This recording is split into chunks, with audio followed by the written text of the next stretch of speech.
பறக்க போறாளா? பறக்குறோம், பறந்தே ஆவுறோம். இதெல்லாம் பறக்குறோம். இதெல்லாம் ரொம்ப ஓவர்ல இறங்குறதுக்கு அப்புறம் ஒரு சின்ன ஷேக் கூட இல்லை. ஆம்ல இந்த வரத்துக்கு வாரியோ இல்லை, நீங்கள் சீரியல் இருங்க, நான் வேண்டாம்னு சொல்ல.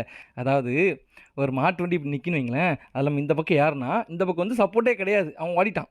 ஸோ பைக் வந்து இந்த பக்கம் ரொம்ப தானாது கீழே இறங்கிடும். அதுதான் ரியாலிட்டி. அத்தனை பேரும் பிரார்த்தனை பண்ண ஆரம்பிச்சாங்க, மதகுருமார்கள்லாம் பிரார்த்தனை பண்ண ஆரம்பிச்சாங்க. முன்னால உட்கார்ந்து இருக்கக்கூடிய ஒரு 10 வயசு பெண் குழந்தை கவலையே படாம கையில ஏதோ ஒரு பொம்மையை வச்சுட்டு விளையாடிட்டு இருந்தது. எல்லாம் பிரார்த்தனை பண்றாங்க, ஆண்டவா கருணை இல்லையான்னு கூவுறாங்க. தள்ளாடக்கூடிய சூழ்நிலையில இருக்கு அந்த விமானம். கடைசியில் அது நடுநிலைமைக்கு வந்த உடனே ஒரு நபர் அந்த மதகுரு பக்கத்துல உட்கார்ந்து இருந்த அந்த குழந்தையை கூப்பிட்டு கேச்சார், நாங்க அத்தனை பேரும் கத்துறோம், அத்தனை பேரும் கூப்பாடு போடுறோம், அத்தனை பேரும் படபடுத்தோம், நீ எப்படி இவ்வளவு அமைதியா உட்கார்ந்துருக்க அப்படின்ன பொழுது அந்த 10 வயது குழந்தை சிரிப்பு மாறாத முகத்தோட அவரை பார்த்து சொன்ன பதில் என்ன தெரியுமா?